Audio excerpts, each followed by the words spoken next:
esse ano de novo, não poderia deixar de ser diferente, na capital brasileira, que tem a orla mais linda do mundo. Doutora, boa tarde, seja bem-vinda. Satisfação tê-la por aqui. Boa tarde, André. Boa tarde, ouvintes, desse programa maravilhoso e enriquecedor, Saúde em Foco, aí em Arapiraca. Obrigado, doutora. Estou muito feliz por participar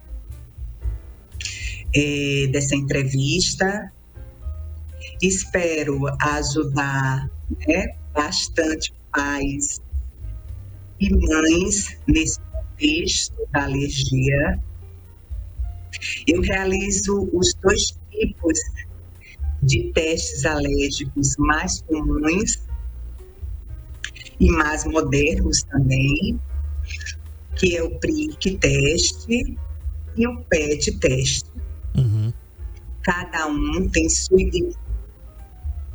indicação específica, Uhum. E a gente precisa observar essa criança para que consiga, vamos dizer assim, fazer uma pré-avaliação e indicar o melhor teste no momento que essa criança necessita. Uhum. Perfeito, doutora. E o que são os testes alérgicos e para que eles servem? Os testes alérgicos, eles são realizados para que a gente possa identificar quais os alérgenos que causam os sintomas das crianças. Eles são utilizados para o diagnóstico preciso, pois só a partir do diagnóstico é que conseguimos fazer o plano de tratamento desse paciente. Uhum. Doutora, e quais são os tipos de testes alérgicos que você realiza aqui na Procriança, inclusive? O PRIC teste e o PET teste. Uhum. E qual é a diferença entre um e o outro e o que é que eles conseguem detectar? Por exemplo, eu tenho um filho, hoje ele já é adulto, mas na sua fase de criança, ele teve dermatite atópica. E essa dermatite dele, ele aparecia na cabeça alguma feridinha que principalmente se manifestava quando ele estava muito estressado. Eu não sei porque a criança se estressa, né, doutora? Criança não tem boleto, né? Entendeu? Por que se estressa, doutor? Não tem boleto para pagar, não tem prestação, né? Não tem gasolina, né? Mas ele se estressava. E toda vez que ele se estressava, ele ficava com uma ferida na cabeça. E aquela ferida criava uma crosta. E até tinha um cheiro ruim. E a gente até descobrir que aquilo era provocado pela dermatite atópica, a gente precisou fazer um desses dois aí. Eu não lembro mais qual era, mas assim, esses tipos você já falou, o PRIC teste e o PET teste. E quais alergias que um e outro detectam? E por que existem esses dois tipos? O PRIC teste, ele é um teste rápido. Fazemos ele no antebraço dos pacientes. E esse teste ele é mais utilizado para aquelas alergias respiratórias, a pólen, a ácaro, a alimentos. Já o PET teste, que é o relacionado mais à dermatite, é onde a gente vai identificar algumas substâncias como perfume, níquel, cosméticos, corantes. Uhum. Esse é um teste que é mais específico para dermatite. Uhum. Foi o que o seu filho, teve. Sim. Que é aquele que coloca algumas coisinhas como se fossem os adesivos, né? E aí, na região das costas. Isso, e tem que passar algum tempo com com esses Isso. negócios na pele, né? Para ver se tem alguma reação, né? E o PET teste, doutor, ele é indicado para quais casos? Para os casos da dermatites, que são coceiras, né? Pruridos, lesões descamativas na pele. E outras lesões mais graves, né? Como a gente vê a medicamentos. Utilizou, vamos dizer assim, um corante, né? Comeu algum alimento que continha corante. O que acontece? Geralmente fica coçando, lesão ao redor da boca, avermelhada, com bastante prurido. Aí a gente já pensa em realizar o PET teste. Doutora, é impressão minha, ou a gente tem, ao longo do tempo, algumas coisas elas evoluem muito e outras coisas elas não evoluem tanto assim. Mas parece que as alergias elas evoluíram bastante no Brasil. Nós temos um número de pessoas alérgicas, a cada ano se mostram mais acentuados esses números, né? A minha pergunta é o seguinte: não tratada, uma criança que tenha a possibilidade de fazer esses testes e ter o diagnóstico preciso de uma profissional como você, deixa eu lhe chamar de você que eu sou mais velho. E aí, né, os cabelos brancos me denunciam aqui. E assim, como é que a gente pode ter hoje uma população saudável? Porque nós temos ao mesmo tempo que nós temos uma oferta no Nordeste, na nossa querida Alagoas, na nossa querida Maceió, de tanta coisa boa, de tanta comida natural, de tantos peixes, crustáceos, frutas, verduras, legumes, o ano inteiro nós temos isso, mas ao mesmo tempo a indústria também de alimentos, ela nos oferece muitos alimentos enlatados, processados, ultraprocessados, cheios de sódio, cheios de açúcar e, sobretudo, cheios de corantes amarelos, e diga-se aí a tartrazina, que é uma substância que dá cor a alguns alimentos e que para pacientes alérgicos é um verdadeiro veneno. Como é que você, como profissional da pediatria, vê a cada ano aumenta, doutora, mais a questão de pessoas alérgicas, e se a gente não corrigir isso na infância, enquanto criança, enquanto adolescente, vai crescer um adulto que pode até passar isso geneticamente para frente? Olha, o que é que os estudos falam, né? Eu acho que faz mais ou menos uns 15 dias que eu estava em São Paulo, numa atualização, né, na USP, sobre os testes alérgicos.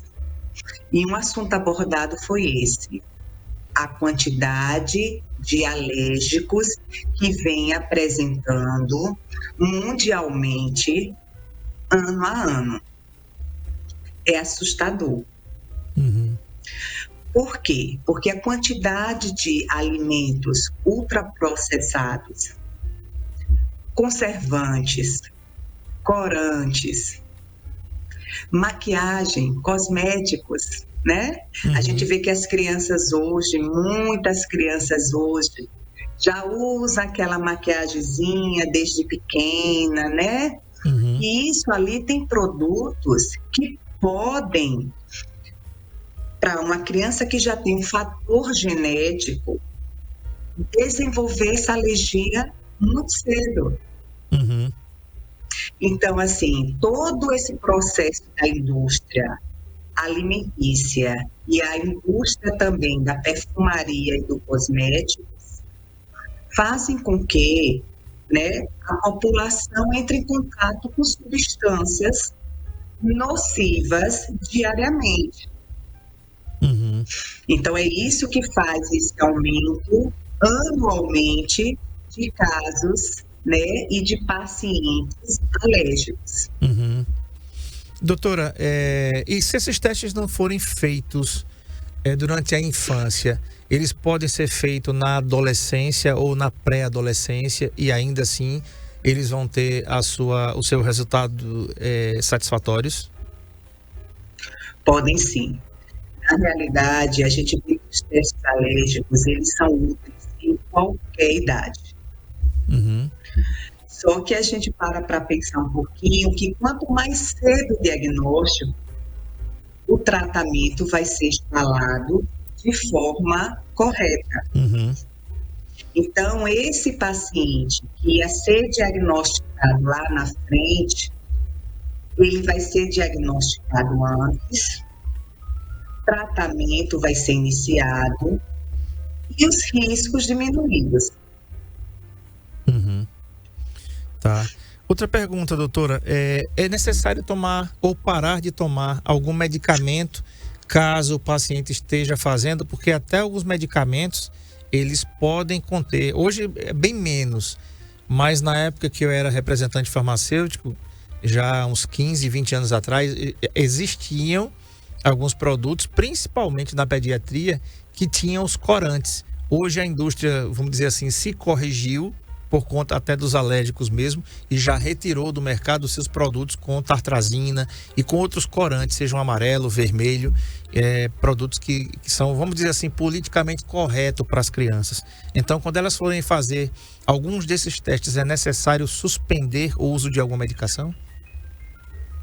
Sim, é muito importante. Os medicamentos que devemos evitar são os antialérgicos, porque eles diminuem, né, a sensibilidade naquele momento do exame, e aí o exame ele não fica tão fidedigno. Então eu gosto geralmente de fazer uma avaliação prévia antes de iniciar o teste. Outra coisa, doutora, como os pais que estão ouvindo a gente, eles podem marcar os testes com você? Nós estamos aqui ao vivo, né? E tem muita gente ouvindo a gente aqui e que pode ter filhos que tragam esses problemas. E olhe, não tem uma coisa pior de que alguma coisa que aflija um filho seu, né?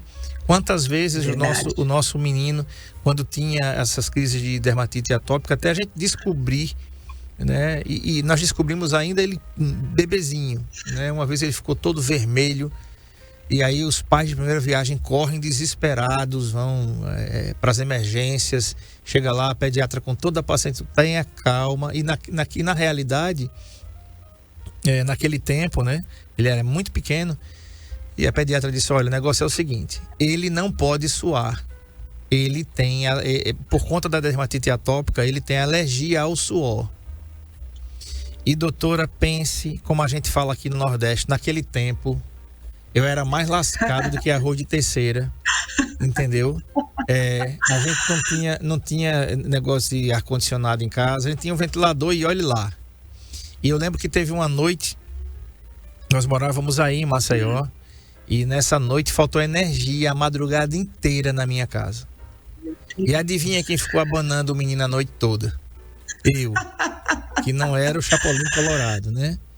Então eu e a minha esposa ficamos revezando ali, um abanava uns 2 minutos, outro abanava o outro, né? E para o menino não suar, ele não podia transpirar de forma nenhuma. Mas é assim mesmo, pai e mãe, né, fazem isso.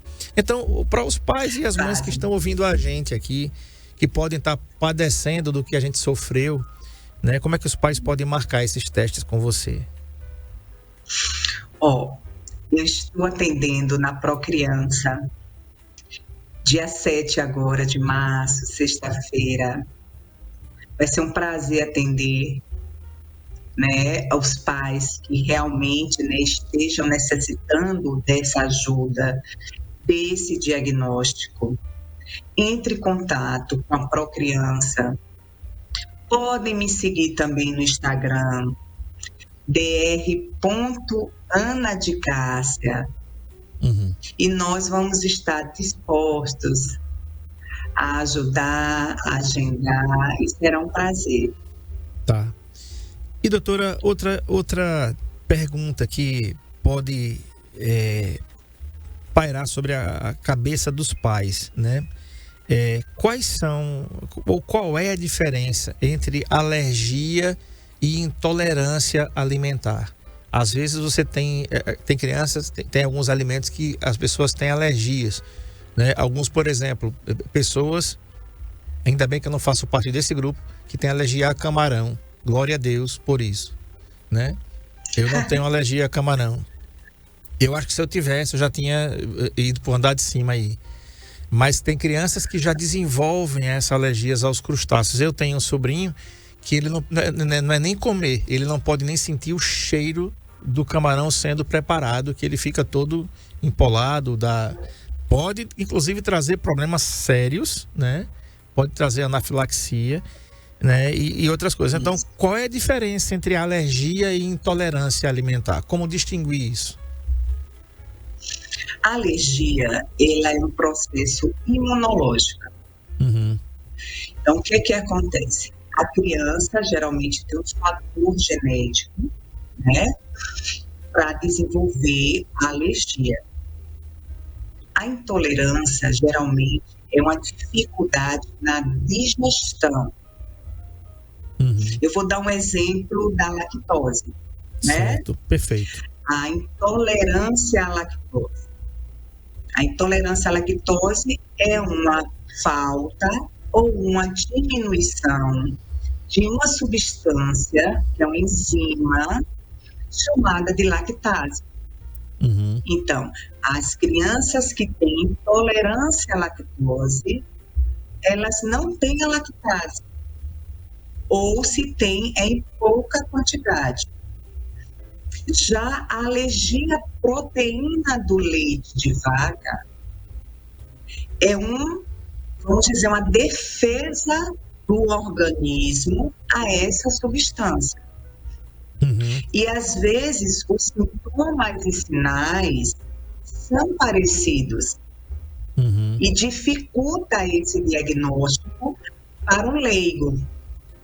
Por isso que é importante se fazer os testes para identificar e iniciar o tratamento.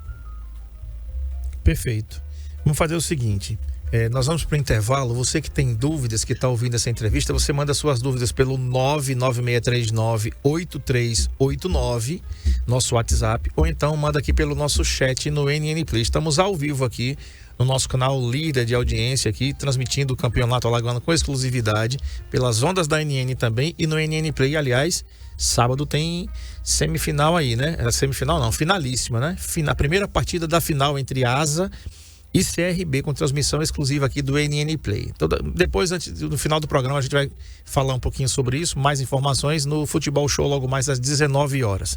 Vou aqui tomar uma aguinha e na volta a gente vai continuar falando com a doutora Ana de Cássia sobre a questão de, além dessas diferenças, né? Quais os alimentos que causam mais alergias em crianças? Atenção, papais e mamães aqui. Você que costuma dar todo tipo de coisa para eles e daqui a pouco eles voltam com algum problema e a gente, como leigo que somos, não sabemos diagnosticar. Então vamos ficar de orelha em pé, como a gente fala aqui, para tentar ajudar a doutora Ana de Cássia quando a gente for levar os nossos filhotes lá, para dizer: doutor, ele comeu isso e teve essa reação, ele comeu aquilo e teve aquela reação, tá bom? Na dúvida, não dê e consulte um profissional. Daqui a pouco a gente volta depois do intervalo, não sai daí não.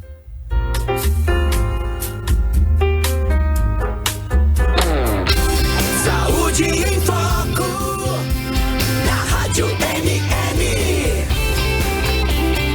com André Pepe.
Muito bem, o assunto é Prick and Patch Test, quando é preciso fazer, com a doutora Ana de Cássia, da Clínica Procriança, que está esclarecendo para a gente aqui quais são os principais tipos de alergia, os testes e como é que a gente pode evitar determinadas coisas e quando é preciso fazer esses testes. Doutora, te perguntava antes do intervalo, quais são os alimentos que mais causam alergias em crianças? E inadvertidamente alguns pais, né? E agora, na volta às aulas, né, que você vai dar aquele lanchinho para o seu filho e tal, e de repente tem um corante ali, tem alguma coisa ali que pode causar um tipo de alergia e os pais estão no seu labor, no seu trabalho, né, quando voltam para casa que vê a criança às vezes com algum sintoma. Então, quais são os principais alimentos que causam mais alergias em crianças? Os mais comuns, André, ovo, leite de vaca, glúten, crustáceos e amendoim. Esses são os mais comuns. Mas, por exemplo, a gente tem crianças que têm alergias a frutas. Abacate, banana. Então, é uma gama, né, de alimentos que pode ocasionar. Por isso é tão importante, né, fazer esse diagnóstico. Porque não dá para estar tirando tudo, né, da Sim. criança. A gente tem que identificar. É verdade. E já tive a oportunidade, doutora, de assistir vários filmes onde tem algumas crianças que têm uma alergia importante aí ao amendoim, né? Isso. Essas alergias são tão severas que às vezes é preciso os pais andarem com uma canetinha, que é uma injeção, né, caso aconteça, porque nem todos os ambientes são controlados, vamos dizer assim, pelos pais, né? Às vezes a criança vai numa festinha que tem um doce, que tem um bolo, tem alguma torta feita com esse ingrediente e a criança não sabe, não foram... a gente às vezes não vai ficar perguntando, né? Embora os mais neuróticos como eu, se fosse, perguntava, né? Olha, tem amendoim nisso aqui, vai ter amendoim nessa festa, né? Ficar ligado, porque a criança não pode. Mas assim, eu queria te perguntar, doutora, como é que funciona o Prick Test e ele pode detectar alergias alimentares, por exemplo, como a do amendoim? Sim, o Prick Test é um exame feito no antebraço das crianças.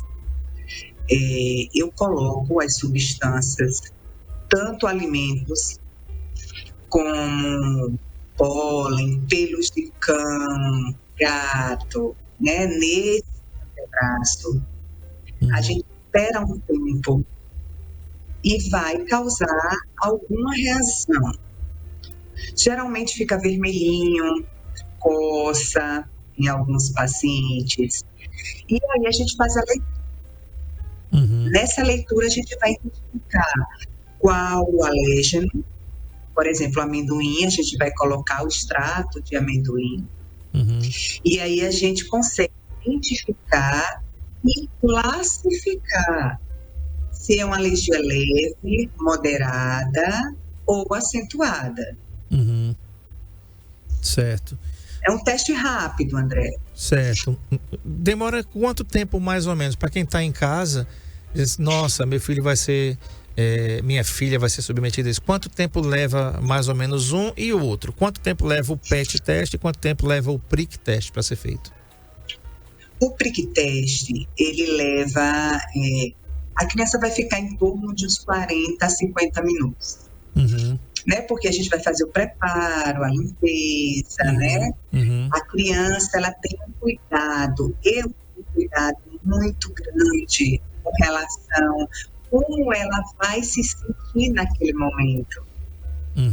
Então, não dói, é indolor, não sangra, né? Isso é importante frisar.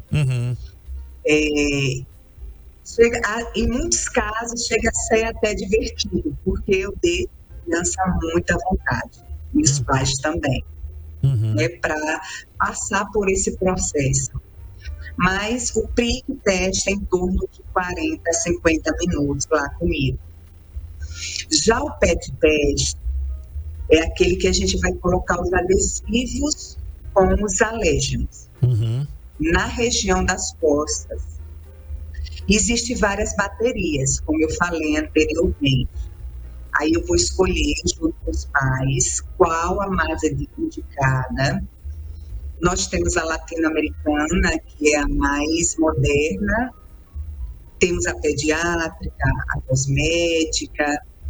E a gente coloca nas costas do paciente adesivos.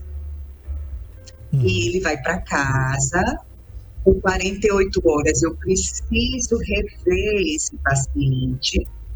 Aí eu vou tirar os adesivos, fazer a leitura e liberá-lo. Com 72 horas eu preciso fazer a segunda leitura para finalizar o texto. Mas esse tempinho dentro do consultório é menor, bem menor, é coisa de 20 minutos, meia hora. Uhum. Doutora, você falou aí em pelos de animais.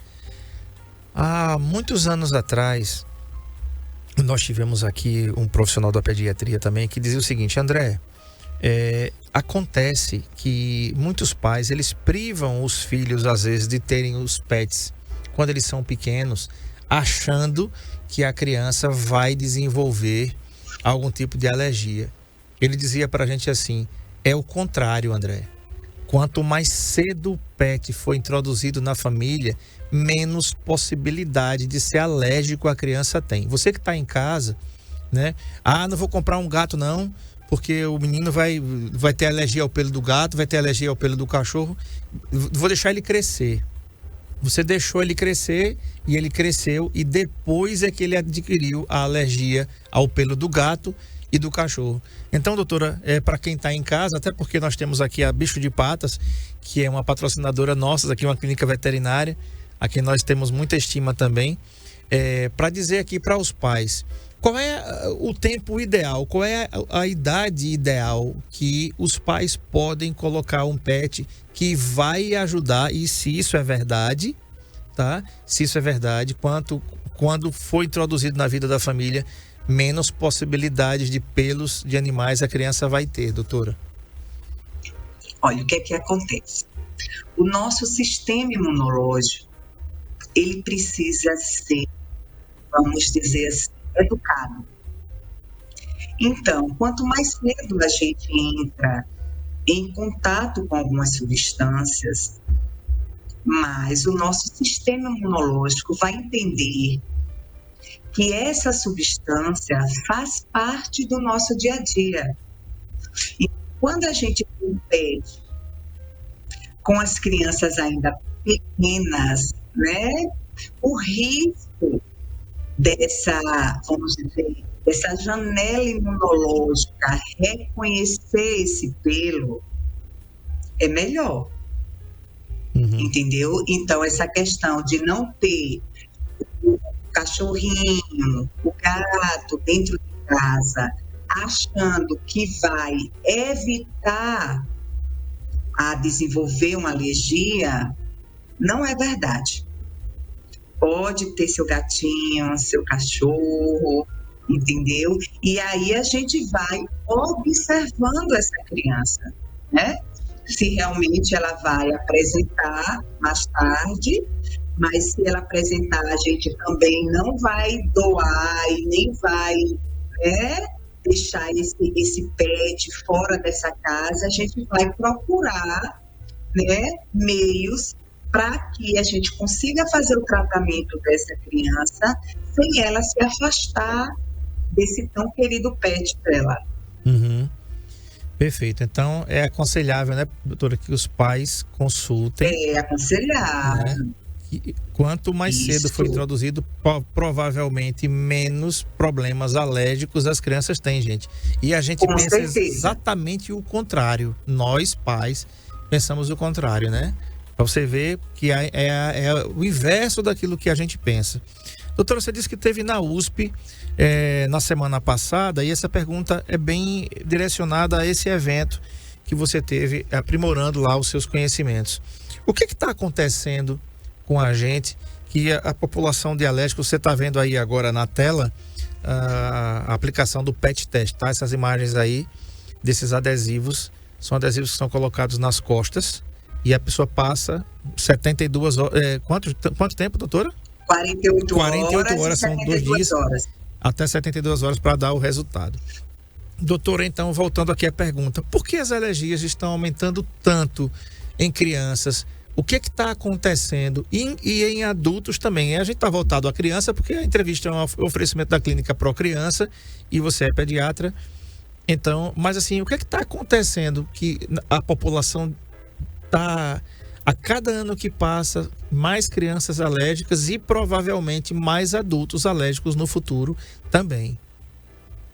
Isso mesmo.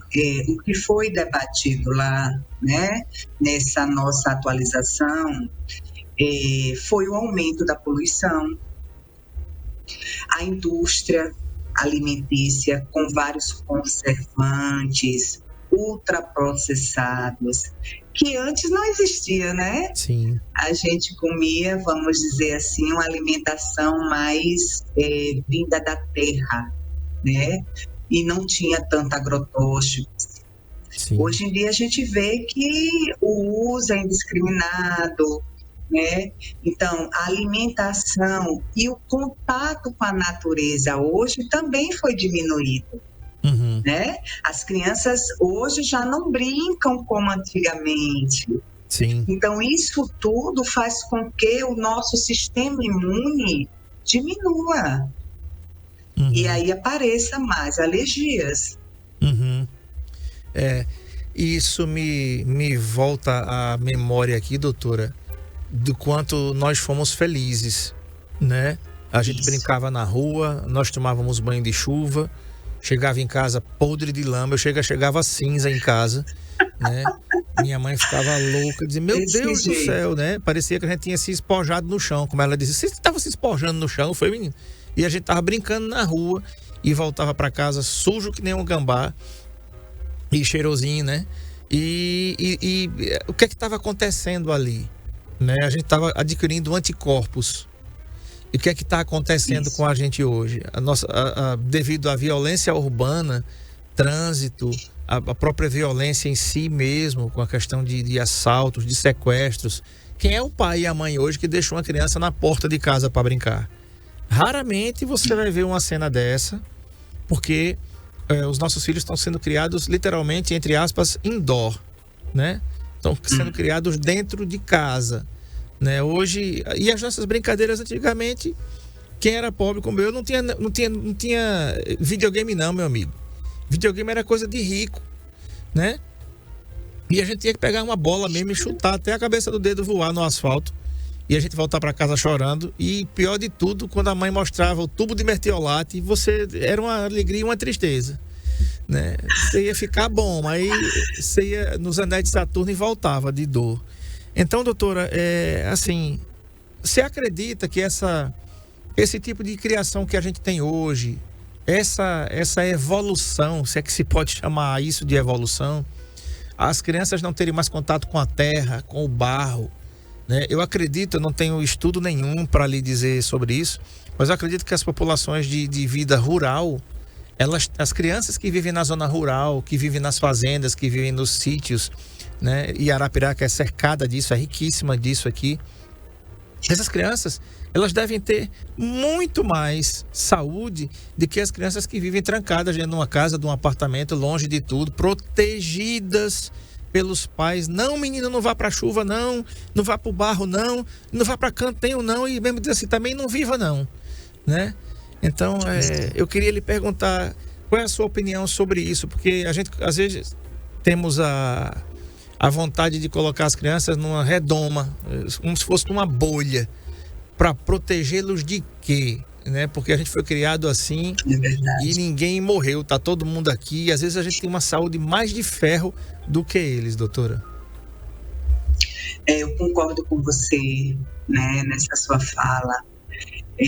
Nas consultas, eu sempre oriento, né, aos pais, porque eu sei também que não é fácil a correria, né, a rotina de alguns pais, Sim. né, mas eu sempre ressalto, final de semana, pegue seus filhos e vá ter contato com a natureza, seja na praia, seja na zona rural, uma praça que tenha árvores, né, que tenha o próprio barro, mas que seja, né, que não seja tão poluído, porque tem áreas que também não dá para a gente brincar à Sim. vontade. Sim. Mas procurem ambientes naturais. É necessário, é importante e faz toda a diferença no sistema imunológico dessas crianças. Uhum. É verdade. Outra coisa, doutora, que eu acredito que tenha contribuído muito por conta justamente dessa, entre aspas, evolução, né, a questão do aleitamento materno, né, devido ao ativismo, devido aos compromissos da mãe, da mulher. Hoje a mulher, ela é juíza, ela ocupa cargos que antigamente não eram ocupados, só eram ocupados por nós homens, mas hoje a mulher, ela é juíza, ela é deputada federal, ela é governadora, ela é senadora, ela é empresária, ela é empreendedora, né? E ela ainda é mãe, né? E aí vem essa pergunta. Às vezes não quer e não tem tempo de estar amamentando uma criança 1 ano, 2 anos, como nós fomos amamentados, talvez como nós tenhamos as nossas esposas, no meu caso, amamentado os nossos filhos, né? Você acredita que essa questão da redução do tempo do aleitamento materno também seja importante no que diz respeito assim a você ter crianças mais saudáveis no futuro, elas com mais anticorpos e com mais capacidade de combater algumas doenças, inclusive as alergias? Com certeza. O leite materno é padrão ouro na alimentação. Não existe nenhum alimento igual ao leite materno. O leite materno, na realidade, ele é uma junção de tudo que o bebê precisa. Anticorpos, vitaminas, o acolhimento da mãe, né? A mãe ali amamentando, ela está fortalecendo esse vínculo emocional nessa criança, que faz toda a diferença na defesa, né? É uma criança que provavelmente vai adoecer menos, é uma criança que vai ter um padrão emocional mais, vamos dizer assim, equilibrado. Com certeza, né? Vai ser emotivamente um padrão diferenciado. Uhum. Então, apesar de toda a correria que eu vejo de muitas mães que eu atendo, que realmente juízas, advogadas, amigas médicas também, todo mundo está se esforçando para dar o melhor a seu filho. Eu vejo isso, né? Apesar da correria hoje, mas a conscientização que o leite materno faz diferença é universal. Então, essa conscientização, ela está sendo muito bem feita. E a gente vê que tem mães que fazem o possível e o impossível para amamentar seus filhos. É verdade. Doutora, eu fico muito feliz. E a última de hoje é essa daqui. Muitas crianças vivem com gripe de repetição e os pais ficam preocupados. Como diferenciar uma gripe comum de um quadro alérgico? Certo. O que é que acontece? Os sinais e os sintomas são bem parecidos. Nariz entupido, tosse frequente, né? Às vezes falta de ar. O que é que acontece? Esses sinais e sintomas a gente vai ter na alergia e na gripe. Só que gripe é causado por vírus Então, é autolimitado. Então, vai ficar ali um período e a criança, a tendência é melhorar. Uhum. Já a alergia não, ela dura semanas, meses, entendeu? Então, Uhum. quando tá aquela, doutora, eu tô com meu filho gripado há 2 meses, não é gripe, Uhum. entendeu? Uhum. Aí tem um fator alérgico e Uhum. é necessário fazer esse diagnóstico, porque essa criança vai ser medicamento, vai ser utilizado medicamentos errados, vai colocar antibióticos sem necessidade, em muitos casos, Uhum. e vai só evoluir de uma forma negativa, porque ela não vai melhorar, Uhum. entendeu? E Uhum. quando ela tiver em contato com essas substâncias que causam alergia, ela vai continuar com os sintomas, que são bem parecidos com o da gripe. Perfeito. Eu quero agradecer aqui a doutora Ana de Cássia. Ela atende aqui na Clínica Pro Criança, mas você pode segui-la aí no seu Instagram, que vai aparecer aí na nossa tela aqui no NN Play, tá? Ana de Cássia, tá? Tudo juntinho, Ana de Cássia, e vai aparecer na sua tela aí no Instagram.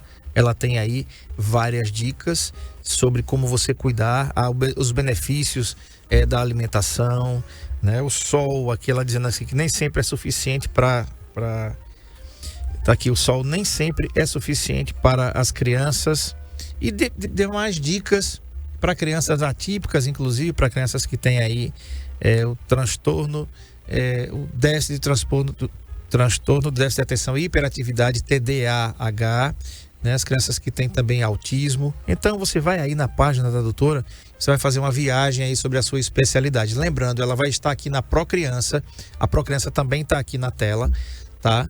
Na próxima sexta-feira, dia 7. Então você, papai e mamãe, que tem uma criança alérgica, a doutora Ana de Cássia, ela é especialista em alergia e pode ajudar seu filho a sair desse quadro ou aprender a conviver melhor com essa doença e se livrar dela, né? A Pro Criança fica aqui na rua Nossa Senhora de Fátima, 189, no bairro Brasília, e o telefone é 99963 99963. Peraí, rapaz, doutora, peraí, viu? O zóio. Tá, Os aguardo. zóios já não estão. Pronto, agora sim. É o 96380743. É o telefone da Procriança. O WhatsApp. Você pode marcar pelo WhatsApp. 96380743. Quero agradecer aqui a doutora Ana pela concessão da entrevista. Espero, doutora, que a gente tenha outras oportunidades de falar sobre alergias aqui pessoalmente, não somente pelo link aqui no nosso estúdio, para que você possa enriquecer ainda mais o nosso podcast, o nosso programa, a nossa audiência com a sua especialidade e também com o seu carinho pelos pequenos. Boa tarde e muito obrigado. Muito obrigada, André. Foi um prazer, viu? Um bate-papo aqui esclarecedor. Estou à disposição de vocês. Esse programa Saúde em Foco. Só me avisar de antecedência, porque eu atendo em 2 estados, Bahia e Alagoas. Uhum. Mas será um prazer, tá certo? Estarei atendendo na Procriança. Um grande abraço a Ticiana também, viu? Que Deus nos abençoe, que essa semana seja uma semana abençoada para todos nós. Um Amém. prazer, viu, André? Prazer todo nosso, doutor. Espero. Beijo, viu? Em todos os ouvintes também. Ok, muito obrigado. Espero tê-la aqui em breve pessoalmente. E, gente, amanhã eu vou entrevistar a doutora Maiara Mendes, né? Ela é gastroenterologista, especialista em endoscopia, e o tema Março Azul, a importância da prevenção do câncer coloretal, tá certo? Então aguardo você amanhã em nosso programa aqui às 13 horas. Muito obrigado pela sua audiência e, se Deus quiser, você tem um compromisso com a gente amanhã. Tchau. Saúde em Foco, na Rádio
Gilson Belo, CRM